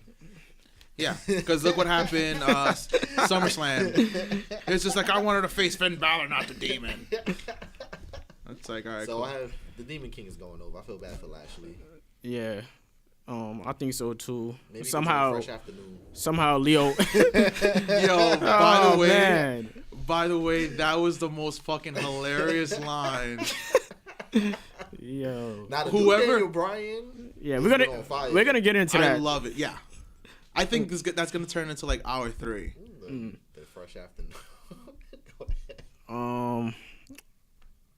Next on the docket, the women's tag team match, right, Fatal 4-Way. Who's in? I know it's We got Boss and Hug Connection. Boss and Hug. Divas of Doom, they calling it. Oh, I didn't even know who, but I've seen it. Sounds like Vince is doing. No, that's actually Beth Phoenix and Natalia. What? Swerve. Word. We got the Iconics, I love them. and then we got the Wild Samoans. That's really their name? No, it's not. But it's fun intended. I'm going Boss and Hug because they want that shot at the end. We all know it's coming. Like 4 horsemen. I would say though, Beth Phoenix is looking real good still. Nah, she is. That's No. on that regiment, rated R regiment. Hey. Now, Boss and Hug, I got them taking it. Yeah, me too. What about you, Chris? Going for the sweep? Like I said, and I'm gonna stand by my opinion. I don't care. Okay, he doesn't care. So I honestly really don't care. I mean, at least do you want Becky and Sasha to win so they could just face somebody with better? he doesn't care. I don't care. Chris doesn't care. I really don't. Hope they pan to you during the match. They can find you in the arena. Like, he doesn't care. Like, that I little really- filter. So I mean, if somehow they happen to listen to this podcast, That'd be Road Dogg. He said it didn't care. prove me wrong. I guess to wake the fans up after that, Shane O'Mac, Miz, false count anyway. I'm actually intrigued. I actually like this match. I do too. I didn't think it would come off this pretty. I remember the last babyface run that Miz had. Didn't really I was go actually, well. to be honest, I was waiting for the turn by Shane for a long time. Because I think that was the plan when he won Best in the World, but then they got Correct. altered a little bit. Exactly. Okay. I like Miz, the face turn, the baby face, but I'm not feeling like Shane too much because usually when he does his best heel work is when he's Vince's brat son, and that haven't happened so far. So it's like, it's all right. It's a different take. Yeah, they trying something new. You know what the thing is too? This is long-term booking. They should have Kevin and Sammy I try to tell y'all. Like, that's long. Like, they really try to tell us for a year. Like, the homie was corrupt. Like, what was their word? I forgot. What was that word they kept using for him? To whose? Shane. When they were having their when Kevin and Sami Zayn was having their thing with Shane, it was that one word. It was kind of like corrupt or something. Oh, I know what you're talking about. They kept calling him that, but that should really be long-term booking. They should be like, we try to tell you that Shane McMahon was not good, but I don't know. Like he can't be trusted. Shane's recently on the heel, but Miz may need a win. You know what puts me off about these false counts anywhere matches? It's gonna count in the ring. Yeah. I remember the good old days when a false count anywhere match. But it's Shane though. He may be jumping off Yeah, the stage. we might get a Steve Blackman type. I'm waiting for Shane to jump off something. Should they just set up a ladder for Shane in advance before the match starts? He's gonna jump off the Brooklyn Bridge. I don't really care as long as I get to see it coast to coast. That is my favorite move, like in history fandom. Like, I love a coast to coast. Like, and growing up, I now know that he stole it from Van Dam. But like growing up, seeing this nigga jump from one rope, especially with the trash can, because that's what always made it lit. Like when they would have to. You know what's the funniest thing when Shane does his jumps when they do WWE 24/7 and they Vincing them in the back like that's a nervous. Yeah. But it's like, You want to talk about the Roman spear? It's like that was on top of my head. The which one? When he got knocked out? the Survivor Survivor Series Series? match. When he tried to post, that was like a nasty bump. Because he got caught right in the chin. But I was actually going to talk about Shane literally jumping off the Hell in a Cell against Taker. Knew it was coming. We all knew he was gonna do some crazy shit. It's Shane. I mean, wasn't that the same year that Shane got in like a helicopter crash? Yeah. So that was nothing. I forgot he got that crash. Yeah, and survived. Yo, Shane's a dead. I love Shane. I remember when I met Shane. Yeah. I actually was wearing this. Like, I was with this girl at Battery Park, and then she went to go get ice cream, and then I just went with her, and I was on my phone. I looked up. It was freaking Shane O'Mac. Like, I was like, and he was my favorite. I would say it was RVD and Shane. Was he thinking of jumping off the Brooklyn Bridge or something? He just wanted ice cream. Ice cream. But he was like super, like he was like probably Chris because he's probably seen him, but I didn't think he was. No, actually, built. to be honest, I've actually never got a chance to meet Shane McMahon. Shane is built like he is like Hulk Hogan, Python. When he shook my hand, I was like, oh shit! I thought you was just like some measly. Because I know he lives here in New York now. Yeah, he lives in Tribeca. That's what he told me. He was with the kids. They just went to the park and then he went to get some ice cream. But I think Shane's gonna win. Am I the only one who would like to see a Mean Street Posse reunion somehow? Wow. You got it with Sanity. Wow. Oh, boy, were they trash. Yo. They literally, that call up was probably the worst thing ever. And I feel so bad because I always like when they time at NXT, they said that was like Triple H's like brain baby, like a group like that. Like, but especially like Killian Dane. Yeah, Killian Dane's a monster. Did anybody see Eric Young new shave on SmackDown recently? I didn't see. I just heard they was his bodyguards, and I was like, what the fuck? What's Did going they on? have the corporate polo? Who? Sanity. Like, what did they wear? No, they were. What are you talking about? Nah, they was in regular fit. Okay. Because people were saying like they was his bodyguard, so I thought they corporate them out. Okay. No. That's not. That hasn't happened. Not yet. We gotta bring Pete Gas and Shane. Oh yeah, I think Shane O'Mac. Matter of fact, I think he's gonna do a crazy dive. Miz gonna jump out the way. I feel like his father might low blow him. Low blow Shane. I would pop if that happens. How about the turn of events where Mrs. Dad comes out and low blows Miz? And low blows Miz, and he's like, "You will never live up to be The Rock. The Rock will always be number one." If that happens, I would literally. That is like some crazy shit. I don't think WWE will be pull off. If Miz's father low blows Miz, I think it's 10 stars. It's perfect. What we got next on the agenda? All right. I think they're gonna say this for later, but I think Randy and AJ right now. That's a good match. I'm excited to see this match. He's gonna get his 15-20 minutes. That's about it. Yeah. Like this is like a match people have been waiting for a while now. This is so I'm gonna skip right through and how this match is gonna finish. Okay. All right. It's gonna be a back and forth battle. AJ's gonna try to set up to do the phenomenal forearm or possibly the 450 splash that he does off the ropes. If he does an RKO to a 450, yes, that would be nasty. That's the only thing I'm only waiting to see how this RKO out of nowhere is gonna come, and that's honestly the best way.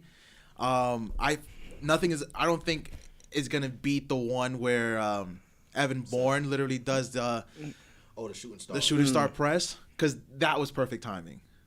Yeah, and two like holy grails. He has that one and the one with Seth Rollins. That was Seth. So they might try to top it. I think that might be the trifecta. You know. Yeah, I think that's probably gonna be the spot of the night. Everybody's gonna be waiting for that. Hey, where's it coming from? Yeah. I would say Randy Orton. My heart is telling me AJ, but I think the way they threw the storyline out, even after this match, they're probably gonna keep it going. No, it is. It's definitely. This is the first stop. Yeah, but I could see Randy getting AJ's going for a big high flyer and then just RKO. So 3 for Randy? Yes. All right, clean sweep. The Legend Killer will defeat the TNA Legend. And Vince loves to get his guys to be one of the other company guys. We Sting. We saw that. Like still, I remember. I was like, wow, Sting. I'll never forget they had like an interview with like Scott Hall, or I think X-Pac, and it was like, "You're not going over." Like when they were like rehearsing it was like, "What? You're not going over." All right, let's get down. Because you got to remember the storyline was WWE. They overcame WCW. And WNO. They wasted a perfect time to do Taker versus Sting. Sting says to this that he's gonna stay retired, and he's like, the only way he would ever come back out of retirement is for Taker. For what? People got to see that match. Yeah. Like even if it's like he wants it. He wants it. Like it's like that's like a match that should happen. It should have happened already, but if it happens, people will still watch. I would still tune in just because that's like two of the people like you never thought would see come face This to will face. be like Icon versus Icon too. Like a real legit Icon versus Icon. Like this is the like two top company Rock men. Hogan. This will be Sting Taker. Yeah. Next we got Triple H versus Batista. Big Dave. Career on the line. Whew. Just give him what he wants. It's a no holds barred match. I miss when they used to that used to get you excited for matches. No holds barred. It's PG now. Yeah, no holds barred. No blood. Oh, it's just no holds barred. But who knows? It's Triple H, so I'm pretty sure they're gonna try to, be a little bit more free on certain things. And Dave, he's very vocal when it comes to stuff like that. Yeah, because the Ronda match was the banger last year. You could tell that was kind of very NXT-ish. Like with all the false finishes and all the smart ways to break up the pin, that was very NXT-ish last year. So they'll let Triple H do his thing. I predict blood. Yeah, I predicted 2. We need a little blood back. Does Triple H? Is this his last Mania? Is this his last match? Who else is left? I mean, let's be honest. No one really retires anymore. Yeah, that's like saying that's like rappers saying they retired. We all saw that with But when that A-Rap money came in, they were like, "Yo, we giving you $5 million for this match." HBK, hold on, we on my tights. Come on, Hunter, we going to Saudi Arabia, and then freaking Triple H get injured, and the dude that's coming back had to carry them. Yo, shout out to Shawn Michaels. Yeah. First match back. And your partner who's supposed to do the heavy lifting gets hurt, and you still carry it. Shawn Michaels. He might as well come back next year for Mania versus AJ. Just get over it. Yeah, just get it over with. I don't think so. If there was to be in a perfect world, Shawn Michaels coming back, it would definitely have. Hold on. I wouldn't think it would be AJ. Hold on. Next month they going to Saudi Arabia again, right? Yeah. Book it then. Taker will be there. Sean already seen how that bag is. That he's just like, ooh. AJ, let's go. I can use that summer house. The one that's like dead eyes, the hat. Oh, take it. You want him? Well, he apparently he started growing his hair back again somehow. Take it. They offer you $2 million just to come down the ramp, maybe a choke slam or 2. Yeah. Pose. Word. All right. Me and Michelle be out. What's next? All right. So we got Roman. And Drew McIntyre. Drew. I was hoping this match wouldn't happen so soon, but they had it once he came back. Drew. Do you think they should have held out the Roman comeback till after Mania, or they did what they had to do, bring it back before Mania? No, Daddy Vince had to have him back. I actually knew that somehow he was gonna try his hardest to get him to Mania, and then. And it's going to suck what I'm going to say, but this is literally like the one time where Roman is going over. Like, he's gone over with the crowd with, under unfortunate circumstances. Mm-hmm. Because if it wasn't for what happened to him dealing with his health issues, he would still be booed out the fucking building. Because I thought that was kind of very interesting. People were fucking booing him even before he made the announcement. It's just kind of like, wow. Then they switched. Yeah, and they switched. When he was making and it was just like, oh my God, I'm so sorry. And it's just like, nah, like you had that same energy. What's the chant? It's your yard or some shit like that? What did they chant to him? It's your yard. Do you understand the most brutal shit that people have said about Roman? You was there during the Ultra Heat promo. I love it. All he had to do was just say, "It's my yard." After literally being booed for about 5 or 10 minutes. I mean, he didn't even say no. He just looking at his hand. It's my yard. He was like, I got the crowd in the palm of my hands. Like, yeah. And the shit that people were saying, I was like, damn, like the heat was serious. Oh my, that promo was so funny, like the boos and all. And he finally gets the mic because he like, it's my yard now. It's my yard. And it was like the biggest roar you heard. Everyone was just like, fuck you. Fuck you. Oh, man. I'm going to have to go home and watch that tonight. Yo, it was so, like, literally, like you said, the boos and that scene on the TV. 10 minutes. Without a word. And everyone is literally, like, they must have been at least like, Roman too. There was a fuck you Roman. They were everything imaginable that anyone could have honestly have said was being said. They were chants for days. Especially since it was Taker, like they was. But honestly, like a lot of people were trying to give Roman so much shit, but that was not Taker's best performance. Roman literally carried him, especially Carried when he him. tried to do Takeover's the. coming back. You don't want to go out. You're supposed to go on your back, but you can't go out sloppy on your back. It was super sloppy. Came back too fast. So you going with Drew? I'm going with Drew. I think that they're gonna prolong it. Next champ, the next Universal champ. Yeah, I feel so too. I feel like they're gonna go with Roman because my wicked conspiracy theory. Do tell, please. Do tell.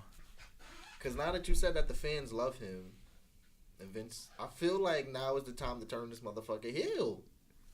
Ooh. Now that the fans love him and they loving him, like I don't want you to love me. You didn't love me before I went through my shit. Fuck y'all. So I feel like that's my conspiracy. I would love for him to turn heel on Rollins, maybe at WrestleMania the night after, but I hope that's the plan. But you don't feel like they will like wait out, like the thing is with WWE, they wait too long for like shit like that. Like Rusev Day, they waited forever in the day until people stopped caring. They was like, oh, okay, let's push Rusev Day. Like they wait. Like you gotta catch. Now that people love Roman, catch him while they hot. Yeah. But I think if one Drew loss, like he went and like turned heel off that, it'll be like a couple of losses. People think like even still, he just lost to Drew. Like that. The thing is, it's not him losing to Drew. It's giving Drew that rub. Like he wins over Roman, and then maybe Roman was like I don't need this shit. Fuck you, Seth. Like, could you imagine? The booze. Not only the booze. Like, now that we love you, gonna turn heel? Yes. Can you just imagine this? All right. You know, it all goes back to what happened. Was WrestleMania 30? Yes, the story when Seth cashed in. Can you imagine? Long-term booking. Long-term fucking Yo, booking. we gotta start making that like our thing in the show going forward. Rock, like a little thing or Seth, something. Somehow, you know, like maybe Paul Heyman starts getting involved in the match, and then you know, Roman comes down. He's like, "Nah, we're gonna do this." Everyone's like, "Yeah, you know, brothers in arm," and somehow that'll be lit. Somehow that would be lit. And that'll prove Vince still has the curveball. That would be lit. And then Seth Rollins will feel slighted. But the thing is, you did this to him. Exactly. Like, maybe when they come out, like, they have, like, the shit. You know, when they start inducing, like, Brock Lesnar and Seth Rollins and Vince come out, hold up. It's going to be a triple threat. Yeah, and then we don't... And then they'll set up for Raw, like, the next day, Dean Ambrose is asking him why he did it. I'm like, I don't need this shit. He was just like, I told you. I'm like, you burned the shoe jacket. You didn't want to come back. Like... They had to give him a new jacket when he came back out. That's true. That Dean Ambrose heel run. Oof. You talk about what the fuck. It was just poorly done. It started off great and then it was WWE'd it. It was just like, you know, we don't give a fuck. Let's just burn this one. You turned heel against me like a few. Nah, I don't remember. No. What are you talking about?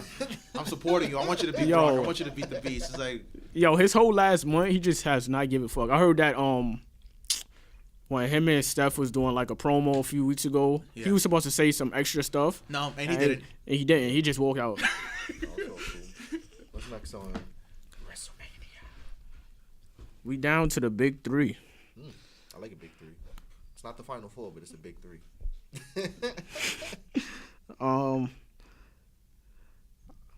Kofi and Bryan. I've been waiting. The finally about to have a black champion, and The Rock does not count. Nah, The Rock does count, but we finally about to have a black champion. Wow, you guys are really delusional. We're gonna have a champion that eats oxtails. No, let's just say that. If Kofi does not win, Kofi does not win the WWE title. Okay, I'm sorry. I have to put that out there. He is not winning it. I hate you, Chris. You may hate me, but do you understand how? But even if he wins it, I don't think he gets a lengthy reign. What, he gets like a 6-month reign? I would say maybe 2 or 3. 2. I would say Kofi.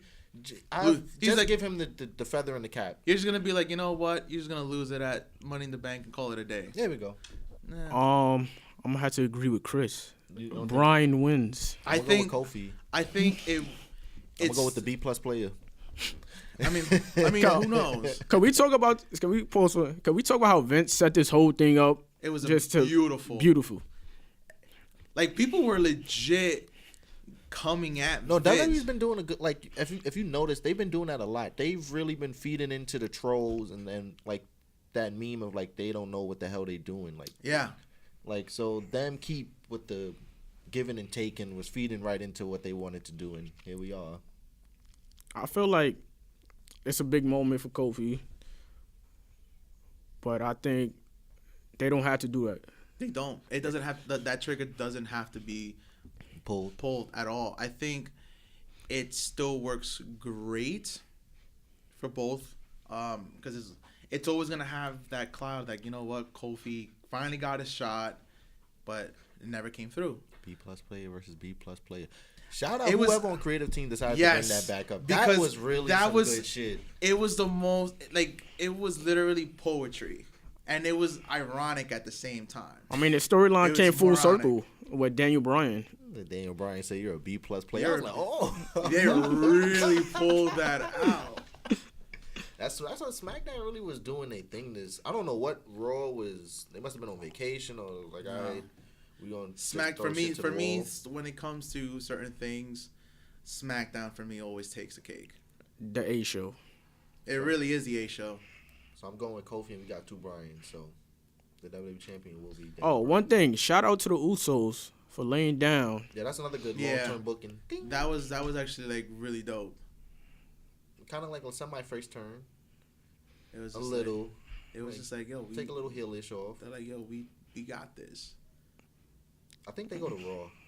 I think they did all what they can do on SmackDown. Yeah. I think they jump ship. Yeah, because the Raw Tag Team Division.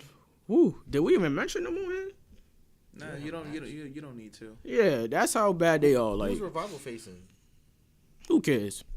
Who cares?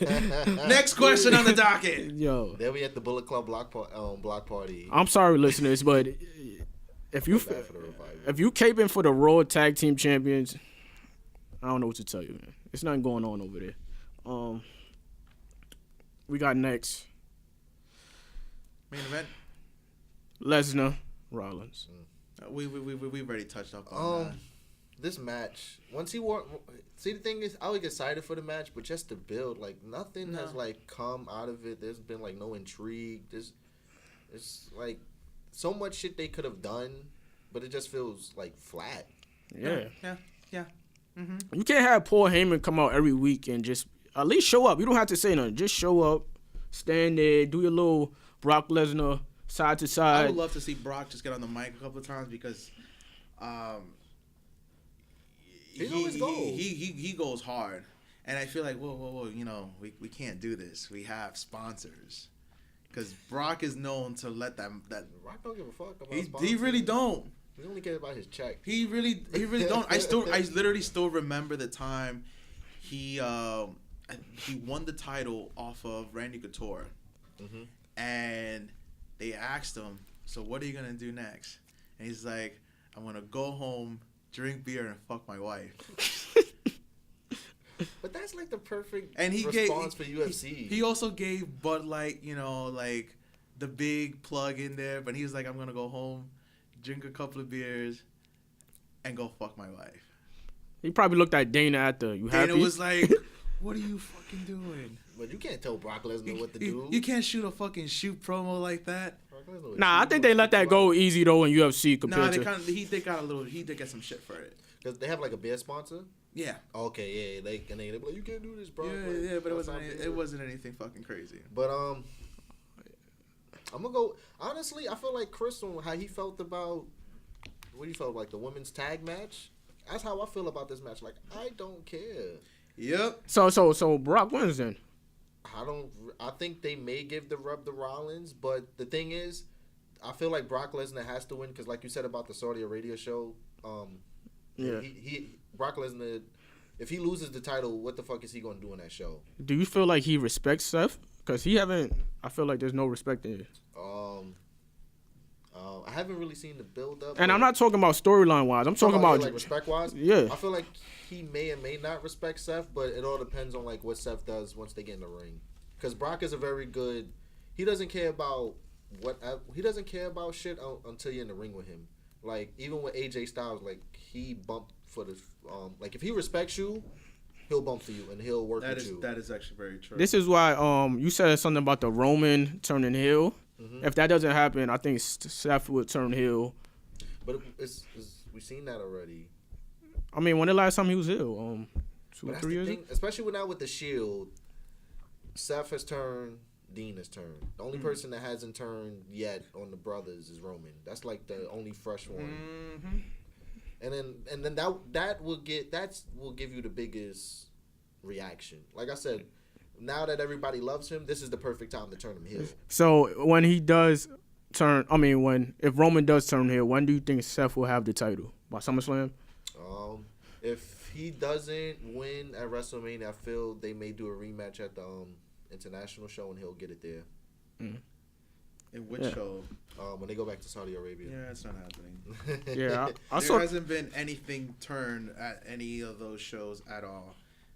But you know what we do get to see? Pyro. I like the couches when they go there. Oh, they need to have those in the U.S. I would pay top dollar for if I could sit like that for like a wrestling show. That's a lot of dollars. That's a lot of dollars. Them niggas was comfy as fuck. You think HBK took one home? Oh, some chicks? Not one of them couches. Oh, that was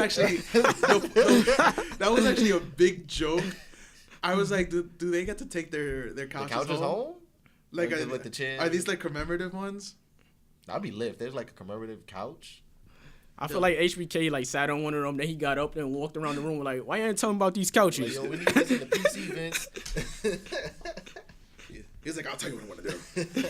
So I think Lesnar wins. Yeah, I'm not too interested in this match as well. Like, I feel bad for Rollins too, because this was like his big money opponent, but now nobody really cares. Yeah. Lesnar 2 for you, Chris? Another clean sweep? Honestly, I'm going with somehow. I think I'm gonna go with Seth on this one. Okay, it's always good to have. Because let's say in my theory, let's say if somehow Roman does get involved, I think what's gonna end up happening is Seth goes over. He goes over cleanly. Over Brock, or over Roman?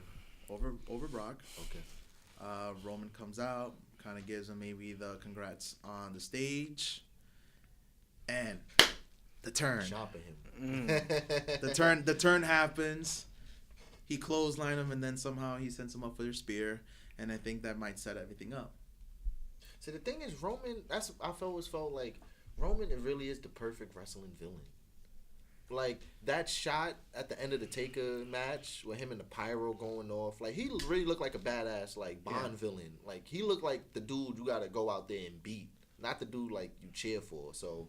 One thing though, if they do the Roman switch, what they gonna do with Drew then?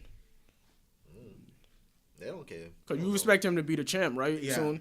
So they probably if Finn grabs it, they probably throw him the Finn. That's why I don't feel like the Roman thing will happen now. It will happen more like around SummerSlam time. Because long term, they've been protecting Drew for a very long time. If they're gonna turn Roman, they have to do it while fans still kind of like him. That's my thing. Like while he's still getting his cheers, because that's only going to make the turn even more better. Because if people start hating him again and then you turn him, then what are you really doing? They're like, yeah, Roman beat cancer. There we go. Yeah. And then it's like, gotcha, bitch. All right, main event. All right, big time. Triple Treasy. Honestly, this match deserves the main event. The story. This has been like a year in the making. It feels like a year in the making. Yeah. Like this has the best story. This is like with all the WWE eggs is in this one basket right here. I will say though, the storyline kind of dragged. It did drag a little bit. It was too much. I disagree. Crutches. You disagree? I disagree. I feel like Becky shouldn't have been crutches on for so long. The crutch thing was like the injury. Do you mean when the first time when she, she was actually holding on to the right leg? Yeah. The wrong leg. And it's just like, you do know that it's the left leg that's kind of like bummed out, right? And I always felt like it was a missed opportunity. I remember when it happened when Batista attacked Ric Flair. I was hoping they could over-arc it with that storyline. Maybe not like completely, but just be like, Charlotte hasn't really been in the right mind because her father's been attacked. I was hoping they could like tie those two together. To be honest, I didn't even. The way I thought would probably happen with the whole 70th birthday, I honestly thought Becky would be the one to come out and be like, hey, I have your attention now. And it was kind of the same thing with what they did with Dave, but I thought that it was gonna end up being Becky attacking Ric Flair we all somehow. thought like one of the girls was coming out. Either That's Ronda or Becky. But I figured that it was gonna end up being Becky taking a swing somehow. How you feel about the match? I feel like creative just. I feel like everybody just like let's just get to Mania. Right? I'm about to say they was trying to push it to Mania. It's like all right. They knew it was gonna happen. There's nothing else to tell. Like let's just get here. And I think it's a payoff for everyone. Yeah, Ronda is the big fish. Charlotte is the. I did like the gauntlet, the timer they did on Raw. Mm-hmm. I felt like that was a nice build up. You thought it was pointless? Pointless. What was the whole fucking point of that? I mean, first of all, they didn't. All of a sudden, it's just like there was nothing announced. Like, of a gauntlet match. It's like, why do we have this? What serves this purpose of a gauntlet match? I mean, when the last time they have been, fighting, like they haven't been doing nothing at all. No, but that was fucking pointless. I mean, so you liking the tag team match coming up on Raw? Yeah, WWE's been having a whole lot of gauntlet fetish this past. Yeah, they are. It's been one too many. It's been too many with that. You know what they need to do is bring back Teddy Long and make everything a tag team match. Or other than that, 1-on-1 with the Undertaker. Holla. Yo, it's been always saying like growing up, that was like some shit where he'd be like going 1-on-1 with the everybody hated to go 1-on-1 with the Undertaker. He's that was like the demon. Hold the Undertaker. He's like, hold on there, player. Oh. Since you guys want to get involved so much, how about we make this a tag team match? I would say the best people to sell the 1-on-1 with the Undertaker would have to be JBL and Edge. They used to sell that shit like death. Like they 1-on-1 with Undertaker was like the worst thing possible if you were like a SmackDown wrestler back then. I miss JBL behind the announce table. Yeah, he was like our drunk uncle, our drunk Wall Street uncle. Having fun, Michael. The shit that was spewed from his mouth. Yo, you know what's the funniest thing he used to say? Ball game. Yeah, I used to like ball game. Ball game was dope. I like ball game. Yo, that was hilarious. It's better than fucking Michael Cole.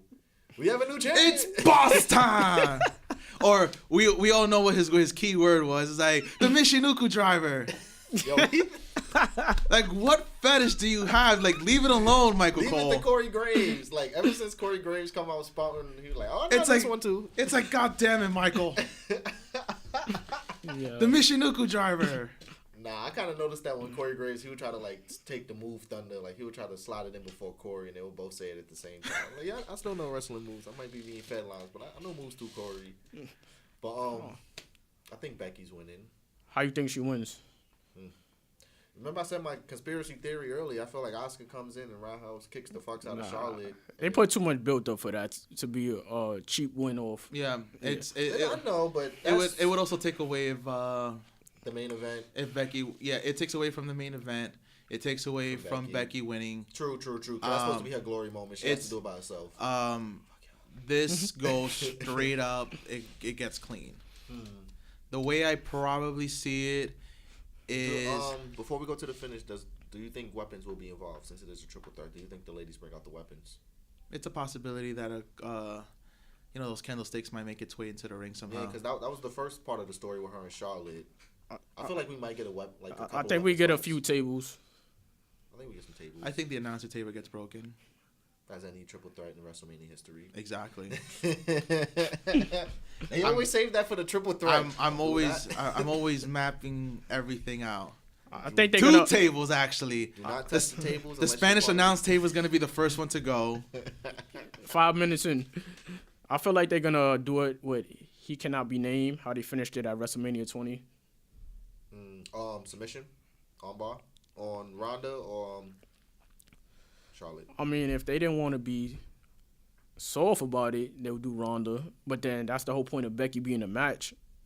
She's gonna take the pin or the submission. Like Ronda has to take the pin or the submission. Maybe not the submission because that's like more high key her character. Like you don't want the submission specialist tapping out. I mean, the way I think it would have to work. It's Becky beating Ronda. I think that's the way it's probably gonna get booked. That's the if let's say if Becky does not win, anything else. But I think if Becky goes over, it definitely has to be her pinning Ronda. Any chance Charlotte walks out with or making her tapping out? Actually, before the SmackDown match, I had a big theory on that. That could have happened, but Charlotte walking out with both. No, before they added the SmackDown Championship to it. Added the title in. It looks prettier. I must say it does look kind of nice. Or with the Raw and SmackDown. Or it can just be whoever you pin gets the title. So it doesn't. You don't have to walk away with both titles. You can walk away with just one. My theory, I said that the 4 Horsemen all walk out with titles. The 4 Horsemen. Oh man. We want feminists to watch this show too. We love y'all. We love y'all feminists. Oh shit. Nah, that's definitely the closing image of WrestleMania. Confetti, maybe tears, because Bayley loves to cry. Bayley and Sasha the criers. They gonna be crying before they even come down the ramp. They will be crying. I mean, as much as Charlotte, she takes a lot from the old man, and Ric Flair cries for anything. That's the Flair genetics. She be alright. They'll be confetti. They all have their hands raised. 4 Horsewomen will prevail, and that's why I feel like Charlotte would take the submission, because Ronda would be like, oh well, you didn't beat me, so then she'll come back squad deep with Shane and I think she might be taking a little break. Yeah, but not now. Okay. But SummerSlam or something like that. Strong. Yeah. Okay. We got unfinished business. And then they have unfinished business, and she's bringing back up this time around. Yeah. That'll be lit. That's why I really this 4 Horsewomen versus 4 Horsewomen. I feel like that's the next program. That's the next evolution in this program we're gonna dive into, because it's probably one of the rare matches WWE has that people actually legit want to see. We'll chop an arm off to see. I agree. And then it'll be fun to see Shayna Baszler. Like I said, I love Shayna Baszler. I can't wait till she start choking people out. Her chokes are so good. Who you think the first person she would face up in the main roster? Shayna Baszler? Yeah. She's probably going to have to go. She's probably going to make an impact on one of them. But she's probably going to have to go through who's down there? A Ruby out. She probably has to go through the Riot Squad first. Just to casuals can get her gist. But then maybe around summertime she starts shooting for the stars. Yeah. Maybe. But there's a lot of things that is gonna, you have to kind of account for. I don't know what they'll have planned for her. A lot of it, longevity. She's up there in age. Yeah, that's I didn't know she was so 38, I believe, or 30. Yeah, she's up there. She's been wrestling for fucking years. She's been doing MMA for a long time. She got into wrestling about maybe 4 or 5 years ago. Damn, good job. You know who trained her? Who? No, I didn't know. I would say whoever trained her did a fantastic job. Because the thing about I love what she does is the joint manipulation. That's one of my guilty pleasures that she does. That shit looks so good. Actually, I believe when she was MMA, she was on Ronda's camp, and she was dealing with Ronda's trainers and stuff like that. And boy, she could not again. She couldn't catch a win like that. Yeah, she was it wasn't going too good over there. She was just as bad as CM Punk. I'm sorry. I'm sorry. What do you guys think WrestleMania's rating will be? 1 out of 10. How do you think the show will fare out? Well, you got to remember, most of the 5 stars are going to be, who knew how many 5 stars are we going to get at the Garden, by the way? Because we all know how Meltzer loves to throw out his 5 and 6 stars. No, that's for the Tokyo Dome 6. Okay. I mean, who knows? But there is going to be some sort of a New Japan feel to it. That is true. So probably 5. No. At the end of the day, I want to compare the G1 Supercard compared to a WWE show. How many 5-star matches we'll have? I feel like that's the true comparison for the weekend. The MSG show versus WrestleMania. That's gonna be a big thing. I feel like the Mania rating, if everything goes well, 8. Okay. I don't even want to rate it off of 1 to 10. I'm more of a 3.5 out of 5. Out of 10, I guess. See, the thing, I'm a sucker for WrestleMania. I'm still like a little boy, Christmas Eve when it comes around. I'm like, this could be the best thing ever. It all depends on the show. What they have to do, especially with all these matches, the sequencing have to be on point. It can't be too many drag matches in a row, or you're gonna be dead. Oh yeah. It's already a long show. They have to sequence this shit correctly. Like, usually, I think the last couple of years they've been finishing, I think, around like midnight. You know. Because I remember when the Ronda match, her debut match last year. After that, it kind of died. Yeah, the crowd was. It was too much, and the thing is that because it's already a long event, you know, you try your best to kind of filter matches in. Okay, you have your cool down match. You're gonna have the match is gonna be a banger. You want to have that high energy at least. You want to be able to control it. So that's why you can't put a lot of these close matches together. And even the same thing for Mania. You know, you want that good match to go on first. So I wouldn't be surprised, you know, to see Styles Orton. Yeah, they would. I think that would probably be, you know, maybe the opener. If not, maybe Joe and Ray. Who knows? It's definitely gonna be a vet that starts it off. Yeah, it's definitely gonna be like a really good classic match like that. Do you think WrestleMania is gonna go into a 2-night down the line? Who knows? Possibly. I feel like they have to, especially because there's so many people coming up. Like, we still don't have the Undisputed Era up. We still don't have Velveteen Dream up, and they don't have matches in this year. Like, they're gonna have to like split it. I feel like certainly like people that's not even worthy of being on Mania. I feel like Mania is like the event that not everybody has to be participating at Mania. Like, it does not have to happen. Like, I'm sorry, some of y'all just didn't make it this year, or didn't fit the storyline. It's gonna be like this podcast. It's gonna be just as long as Mania. I feel like it's gonna be a 2-parter. They want to do that just to, rightfully so, they want to at least get everybody a Mania paycheck. Like, you can't be on the road 325 days without getting at least that seems like paycheck. I mean, that's what the Battle Royals for. Well, they didn't really care when they did that with Neville and Austin Aries. Still hurts. You know. But before we get out of here, any favorite past moments and any favorite Manias from past? Like I was telling y'all the other day in the group chat, like I was just going through the old Manias again. And yeah, HBK and Jericho still holds up. Yeah, that was a banger. In terms of matches or moments, I mean both. Any WrestleMania thing that you feel fond of. It's always gonna be Flair and HBK retirement. Yeah, the retirement match. Everything was just too. It was a perfect night in Orlando. That happened to work out, and then that final iconic moment. Right when he was about to get super kick, I love you, boom, right in the chin, one for the 3 count. I'll have to say mine's is Daniel Bryan at WrestleMania 30. Yeah, I was like super invested, and just because that was the original WWE teasing booking.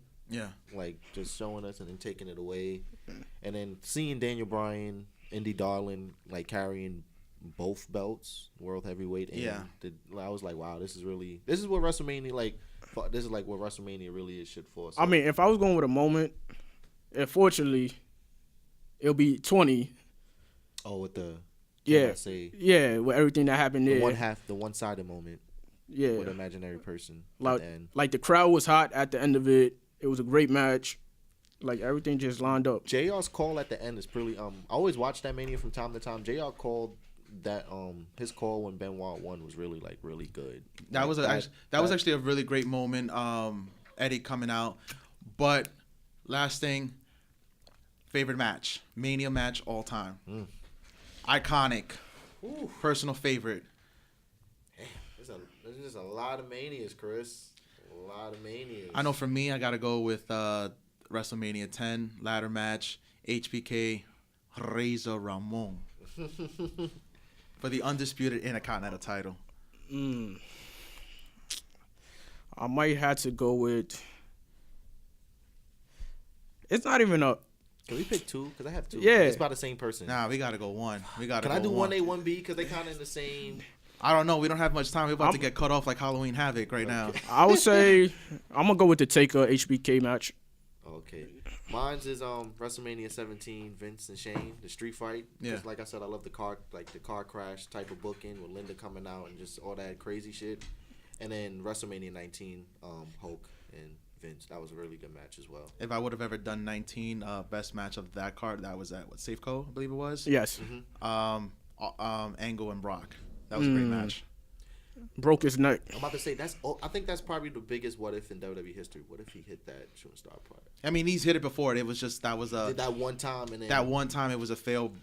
Kurt was a little too far away, but it was. Brock would have hit that. That would have been on every thing going forward. I feel like that's WWE's one of WWE's biggest. It was a not top 10 moment. A sleeper match. I watched it the other night. Randy and Taker, the banger. Oh, that's when they went Hollywood, right? Mm-hmm. By the way, before we close this out, random side note, I want to give a huge congrats to Joey Ryan for getting out of that ridiculous contract with Lucha Lifetime contract for Lucha Underground. He is now a free agent, so we're gonna see him hopefully in AEW. So we're gonna see that hopefully soon, and he's gonna be at WrestleCon. Rumor has it that if you want to take a photo of him grabbing his, you grabbing his crotch, doing the dick flip, it's available. It's gonna happen. So just think about that. Do you guys want to tell where y'all gonna be at for Mania weekend? Chris will be everywhere. I'll be anywhere. So just put it like this: just follow the Instagram page, follow the Twitter. All the info is gonna be on there. All the pictures. I will be there, live and in charge, shooting and diving. Before then, me and Terrence will be at Wale Mania on the 4th. That's a Thursday. Yeah, if anybody's at Wale Mania, we'll be at Wale Mania. Just follow the pages on IG and on Twitter at the Go Home Show. Yeah, it'll be in the description box. Don't worry, guys. We got y'all. Definitely. And guess what? It's time to go home. Yo, peace out, guys. Great first show. Teddy Lucid, Malcolm, Chris. We catch y'all after Mania. We out. We out.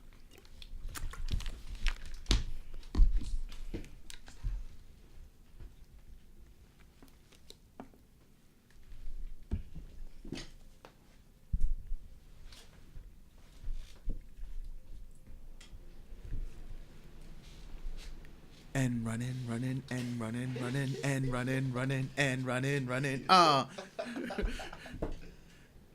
bro. I kind of like this shit.